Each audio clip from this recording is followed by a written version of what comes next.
On this hike, I have saw more bees than I've ever seen in my entire life. Here's a nest right in the ground. And here is an edible mushroom called chicken of the woods.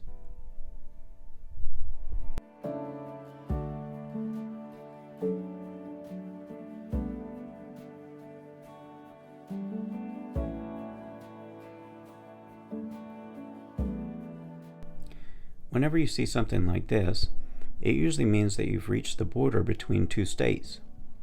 And sure enough, it says bearing tree on it and tells you how far away you're standing from the border.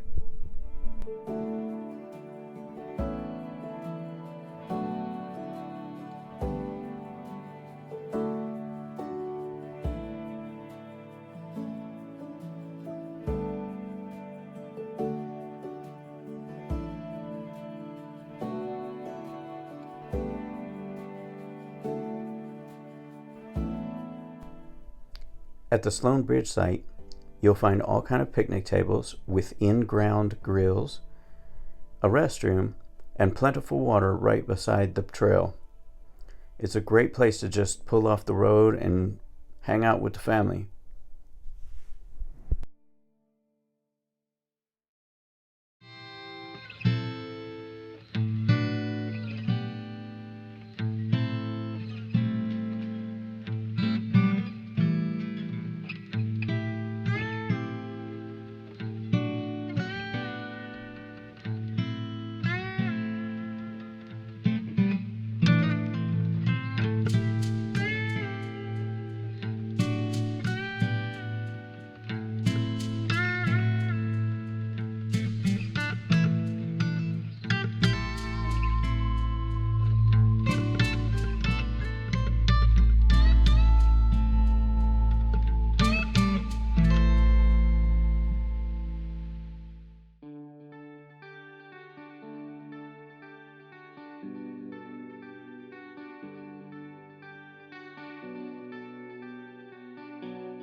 A few videos ago, you heard me talk about a Sawyer squeeze water filter system.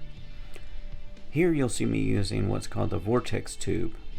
It's just a little plastic adapter that allows you to attach the water bottle directly to the filter.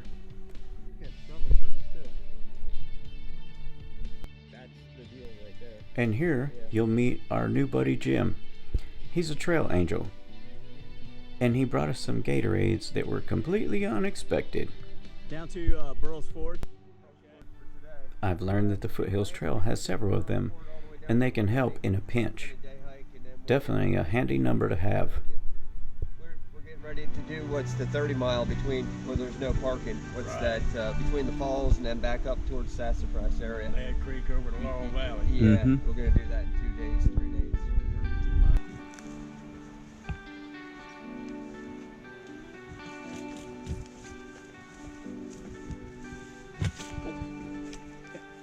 Missed it. Right here walking.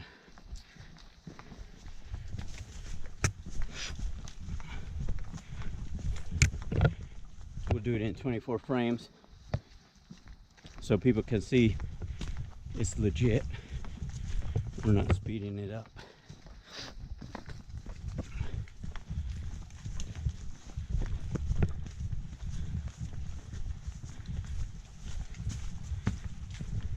So one thing that Mike and I always do when we're walking down the trail is we're all constantly talking.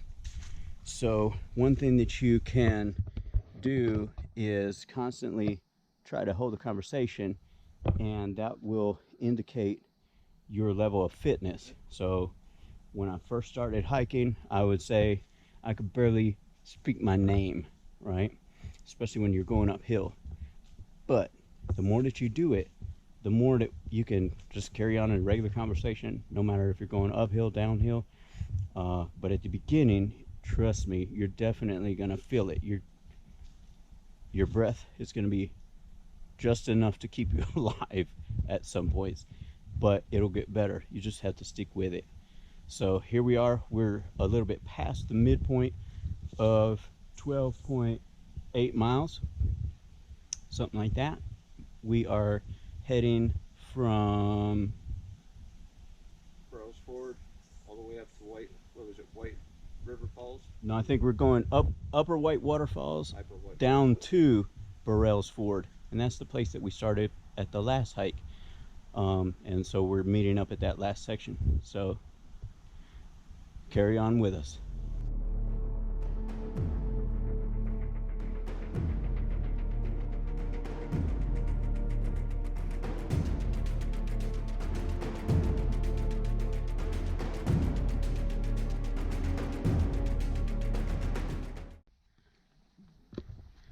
We made it to the Fish Hatchery Road access, and as you can see behind me, there's a nice parking lot. The trail comes in on this side and then goes out over on this side. This trail crosses the road a lot of times. So here is the sign. We are going to Burrell's Ford Road. As you can see right there on the sign is 3.9 miles left. We've been sailing through this trail and making awesome time. We have done, I think this might be about 7 miles out of our 12.3 or 4 or whatever that we're doing. So it's been awesome so far. I am trying out a new, I don't know if you can see it, but a new solar battery charger power bank. So it's worked great so far. Charging the iPhone with it. So I will put a link in the description as to which power bank that is. So far it is working wonderfully.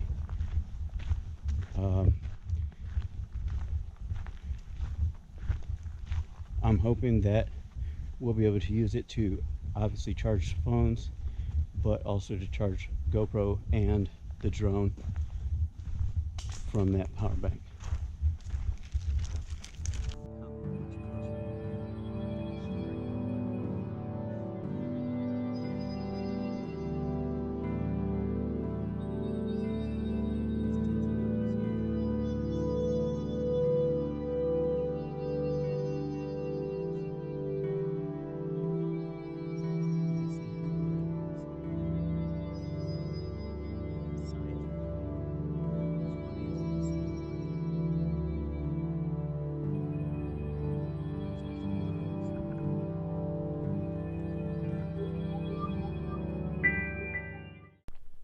While we fly away and get an overhead view, I just wanted to answer a question that you might have about hiking. How much water should I take with me? Now, it's recommended that you consume about 100 ounces of water per day if you're exercising for half an hour per day.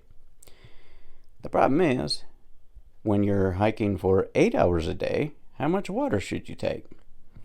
Well, that's an interesting question, because you would think you would need to take about 700 million gallons. Just kidding. Most times a backpack will have what's called a water bladder inside. You'll be able to fill that up with about 2 liters of water, and then you'll be able to carry 2 bottles that carry a liter each. So let's just say 4 liters. Here we are. We are at the intersection of the Chattooga Trail, Fish Hatchery Road Trail, and as you can see, Burrell's Ford parking is only 0.6 miles away. So Mike and I are feeling like almost ripped off. We want our money back, because we didn't expect it to go by this fast. over here, if you'll follow with me, there's a sign that says Ellicott Rock Wilderness Sumter National Forest right behind me. That's one we'll have to go down at a later date.